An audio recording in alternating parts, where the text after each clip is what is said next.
말씀 주시겠습니다. 은혜 받는 시간 되시길 바랍니다.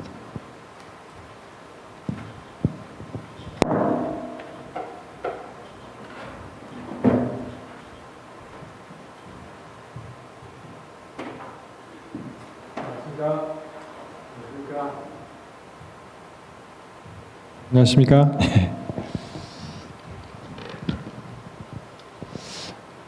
오늘 요한복음 17장을 같이 하시겠습니다.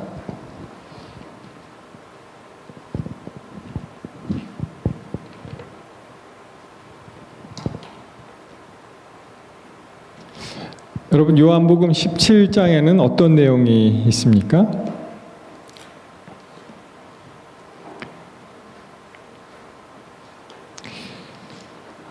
특별히 글쎄요, 이걸 전에 어떻게 외웠는지 생각이 잘 안 나는데요. 예수님의 기도가 있는 그런 장이죠. 요한복음 17장이. 17장.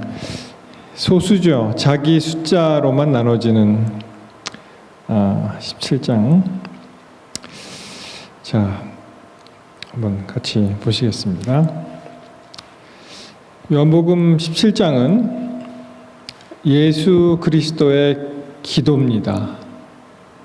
근데 예수님이 이제 돌아가실 날이 얼마 되지 않기 때문에 마치 유언과 같은 그러한 아주 귀한 말씀을 하신 것을 우리가 기억을 합니다. 그 다음에 이제 뒤로 가시면 이 하나됨의 비밀이 있어요. 이게 얼마나 중요한 것인지 하나됨의 비밀에 대해서 또 말씀하십니다. 우리 함께 성경을 펴시고 함께 읽겠습니다. 요한복음 17장 1절. 예수께서 이 말씀을 하시고 눈을 들어 하늘을 우러러 가라사대 아버지여 때가 이르렀사오니 아들을 영화롭게 하사 아들로 아버지를 영화롭게 하게 하옵소서. 아버지께서 아들에게 주신 모든 자에게 영생을 주게 하시려고 만민을 다스리는 권세를 아들에게 주셨음이로소이다. 영생은 곧 유일하신 참 하나님과 그의 보내신 자 예수 그리스도를 아는 것이니이다. 아버지께서 내게 하라고 주신 일을 내가 이루어 아버지를 이 세상에서 영화롭게 하셨사오니 아버지여, 창세 전에 내가 아버지와 함께 가졌던 영화로서 지금도 아버지와 함께 나를 영화롭게 하옵소서. 세상 중에서 내게 주신 사람에게 내가 아버지의 이름을 나타내었나이다. 저희는 아버지의 것이었는데 내게 주셨으며 저희는 아버지의 말씀을 지켰나이다. 지금 저희는 아버지께서 내게 주신 것이 다 아버지께로서 온 것인 줄 알았나이다. 나는 아버지께서 내게 주신 말씀들을 저희에게 주었사오며 저희는 이것을 받고 내가 아버지께로부터 나온 줄을 참으로 아오며 아버지께서 나를 보내신 줄도 믿었사옵나이다. 내가 저희를 위하여 비옵나니 내가 비옵는 것은 세상을 위함이 아니요 내게 주신 자들을 위함이니이다. 저희는 아버지의 것이로소이다. 내 것은 다 아버지의 것이요 아버지의 것은 내 것이온데 내가 저희로 말미암아 영광을 받았나이다. 11절입니다. 나는 세상에 더 있지 아니하오나 저희는 세상에 있사옵고 나는 아버지께로 가옵나니 거룩하신 아버지여 내게 주신 아버지의 이름으로 저희를 보존하사 우리와 같이 저희도 하나 되게 하옵소서. 그래서 이제 1절부터 쭉 11절까지 읽었는데요. 참 이 예수님의 주옥 같은 기도의 말씀입니다. 11절에는 이제 아버지하고 이제 아들이 하나 됨과 같이 저희도 이제 하나 되게 하옵소서 이렇게 말씀이 나오죠. 다시 1절로 갑니다. 여기서 이제 예수께서 이 말씀을 하시고 눈을 들어 하늘을 우러러 가라사대. 이 기도하는 그 예수님의 모습을 여기서 볼 수가 있죠. 그래서 어떨 때는 우리가 무릎 꿇고 눈 감고 또 뭐 이렇게 하는데 여기서는 장면이 눈을 들고 이제 하늘을 향해서 이렇게 말씀하시는 그런 장면을 우리가 볼 수가 있습니다. 그런데 아버지여 때가 이르렀사오니 아들을 영화롭게 하사 아들로 아버지를 영화롭게 하게 하옵소서. 여기서 때가 어떤 때죠? 구체적으로? 이 십자가의 때죠. 근데 이제 이 십자가의 때가 영화롭게 되고 그것을 통해서 아버지가 또 영광을 받으시는 그러한 이제 멘트가 나옵니다. 그래서 저는 이 17장을 읽을 때마다 어떤 생각을 하게 되냐 하면은 여러분 사람이 가장 진솔할 때가 언제일까요? 가장 진솔하게 될 때. 아마 모르긴 몰라도 한 사람이 이제 인생을 마무리하면서 임종 때 그때 가장 사람이 진솔해지지 않나 그렇게 생각을 해봅니다. 이 죽음은 끝이잖아요. 그러니까 그 데스베드에서 뭐 예를 들어서 이제 부모님이 자녀들을 이제 이렇게 모아놓고 마치 유언을 하시듯 그 말씀이 굉장히 중요하잖아요, 사실.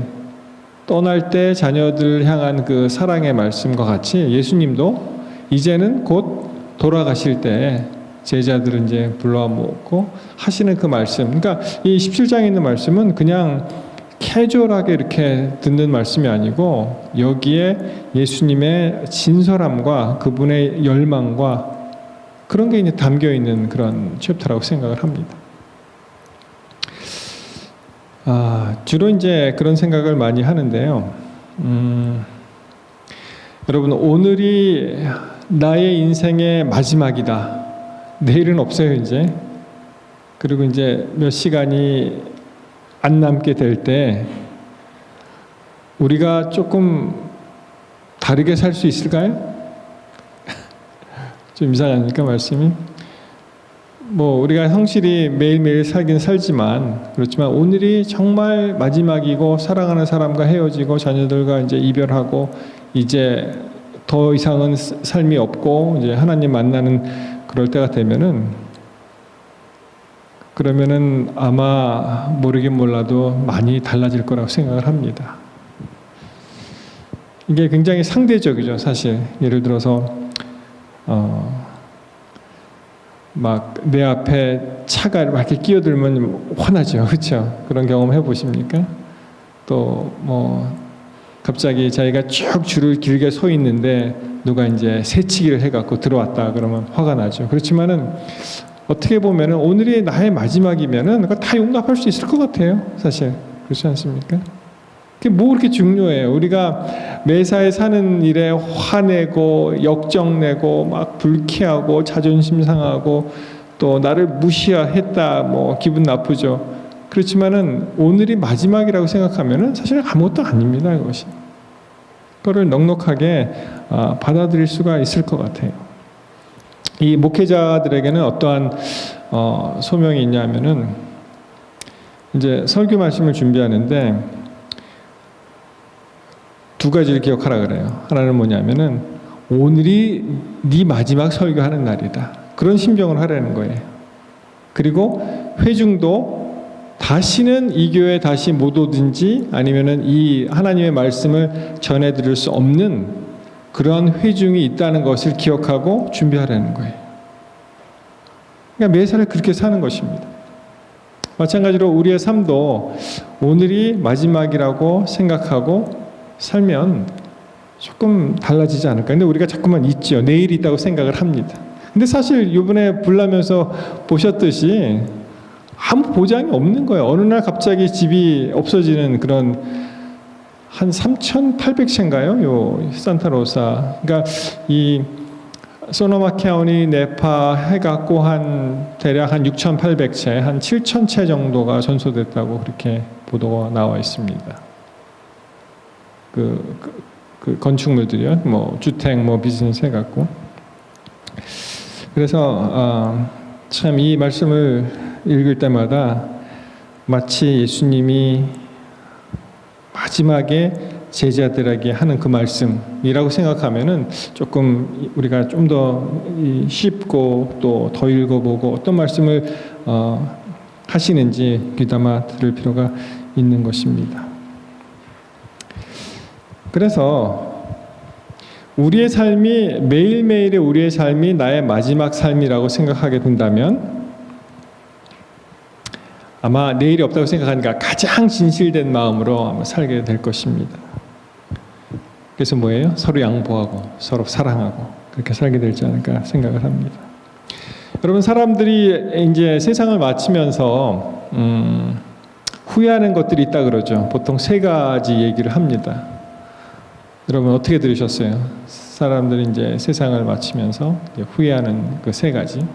아마 예수 그리스도 외에는 나 정말 잘 살았다, 후회 없다 그런 인생 아마 없을 거라고 생각을 합니다. 옆에 영어교회 그 라저 집사님 지금 88세 되셨죠, 그분이. 그런데 이 수요 기도회 끝나고 이제 집에 가면서 그분이 하는 말씀이 패스터 내가 88세야 벌써. 그러면서 정말 우리 한국식으로 표현하면 일장춘몽 같아 그렇게 얘기하시더라고요. 너무 빨리 지나가는 거예요, 그것이. 예, 그런 얘기를 나누었습니다. 그래서 이제 보통 사람들이 후회하는 것이 그런 거는 내가 좀 더 사랑할 걸, 내가 좀 더 아이들을 이렇게 임브레이스 해주고 허그 해주고 좀 이렇게 사랑을 표현해 줄 걸, 그런 거 하나고요. 그리고 또 하나는 내가 조금 더 베푸는 삶을 살 걸, 그런 후회가 있다 그래요. 이 사람들이 베풀면 기분이 좋잖아요, 그렇죠? 그래서 내가 이렇게 좀 베풀면서 살면은 참 더 좋았을 텐데 나만을 위해서 너무 살지 않았다, 그런 후회를 하고요. 그다음에 세 번째는 이제 내가 조금 이 하나밖에 없는 인생을 좀 더 즐기면서 살았으면 좋았겠다, 그렇게 얘기를 합니다. 그러니까 많은 사람들이 다른 사람의 어떤 눈치라든지 압력이라든지 이런 걸로 자기의 삶을 자기가 못 살았다는 거예요. 그러니까 남의 삶을 살았다는 것입니다. 자기가 하고 싶은 일을 못 하고 남들이 나를 어떻게 생각할까? 뭐 예를 들어서 누가 이걸 하기를 원하는데 내가 하고 싶진 않지만 나 더 좋아하는 것이 있지만 내가 이거를 해야겠다. 그래서 남의 삶을 살았다는 그런 것을 이제 후회한다고 그렇게 얘기하였습니다. 자, 이 2절에 아버지께서 아들에게 주신 모든 것을 이제 영생을 주게 하시려고 만민을 다스리는 권세를 아들에게 주셨다, 이렇게 말씀하셨죠. 이 영생에 관한 정의가 이제 3절에 아주 참 잘 나와 있습니다. 뭐라고 나와 있습니까? 한번 같이 읽어보십시다. 영생은 곧 유일하신 참 하나님과 그의 보내신 자 예수 그리스도를 아는 것이다. 그래서 정말 다시 한번 그런 생각을 해보게 됩니다. 이 세상에 남는 것은 하나도 없구나. 정말 이 세월이 지나가면서 건물도 퇴락하고 우리의 몸은 점점 약해지고 늙고 그렇지만 남는 것은 뭐밖에 없어요? 예수님을 믿는 믿음, 하나님께 가는 우리들의 마음, 그거밖에 없구나, 그렇게 생각을 하게 되었습니다. 자, 4절 5절 한번 보시겠습니다. 아버지께서 내게 하라고 주신 일을 내가 이루어 아버지를 이 세상에서 영화롭게 하였사오니. 여러분, 이 4절 말씀 굉장히 중요한 말씀이에요. 예수님이 어떠한 마음으로 이 공생에 그의 이 지상에서의 삶을 사셨는지를 나타내는 말인데요. 이것은 뭐냐면은 아버지께서 주신 그 일을 함으로 그가 영화롭게 되었다는 것입니다. 그러니까 예수님이 쉽게 얘기하면은 미션 컴플리트, 그것을 이제 생각하면서 그것이 바로 아버지께 영광이 되었다 하는 것입니다. 예수님의 지상생의 최고의 미션은 무엇이었습니까? 예수님이 지상 최고의 미션은 무엇이었어요? 그건 십자가에서 죽는 거였어요. 예. 다른 아무 무슨 뭐 병자를 고치고 무슨 가르치고 뭐 그것도 중요하지만 만약 십자가의 미션이 unfinished 그리고 그것이 incomplete 그것이 완료되지 않으면은 예수님은 사실 이 지상생의 목적을 이루시는 분이 아니었는데 그 목적을 이루셨기 때문에 그것이 참 어떻게 보면은 비참하고 참 슬프고 또 남들이 가고 싶지 않은 길이라 할지라도 하나님께서 그 일을 원하셨고 그 일을 잘 감당하셨기 때문에 예수님은 그 사명에 충실하셔서 그것이 하나님께 영화롭게 되는 것을 알 수 있습니다. 5절 아버지여 창세전에 내가 아버지와 함께 가졌던 영화로서 지금도 아버지와 함께 나를 영화롭게 하옵소서. 그래서 여러분 예수님의 이 미션이 있는데 그러면 우리들의 미션은 어떤 것일까요? 우리들은 어떠한 미션을 가지고 살고 있습니까? 우리가 태어난 목적이 무엇입니까? 하나님께서는 우리로 하여금 어떠한 일을 감당할 수 있도록 그렇게 말씀하실까요? 그런 생각 해보셨습니까? 우리 인생 목적은 무엇인가? 예수님은 십자가라는 그러한 거대한 목적을 향해서 정말 일사천리로 가신 분이고 그럼 우리의 목적은 무엇인가? 제가 그 말씀을 생각하면서 비유 하나를 생각하게 되었습니다. 비유. 어떤 비유를 말씀드리면 좋을까요? 우리의 미션을 나타내는 비유. 많은 비유가 있지만 그 중에 여러분 요거 아시죠? 달란트의 비유. 그렇죠? 거기에 어떻게 나옵니까? 5달란트 가진 자, 그리고 2달란트 가진 자, 1달란트 가진 자. 참 이 사람들이 다 각자가 사명이 다르고 또 능력이 다르지만 하나님께서 정말 공평하게 우리에게 주신 것이 하나 있는데 그것이 무엇이냐면은 우리 모든 사람이 적어도 하나는 잘할 수 있는 것이 있습니다. 하나님 선물로 주셨어요. 뭐 어떤 사람은 참 음악적인 재능을 가진 사람도 있고 어떤 사람은 스포츠를 잘하든지 어떤 사람은 뭐 참 손재주가 좋아서 뭐 집도 짓고 이런 분 계시잖아요. 그런 거 있고 하여튼 자기가 부인할 수 없는 그러한 달란트를 천재적인 달란트 그러니까 자기가 잘할 수 있는 정말 즐겨 할 수 있는 그것을 다 주셨다는 것입니다. 그것을 잘 활용하는 것이 그것이 바로 그 예수님께서 또 하나님께서 우리가 이 땅을 살면서 우리에게 바라시는 것이 아닌가 이렇게 생각합니다.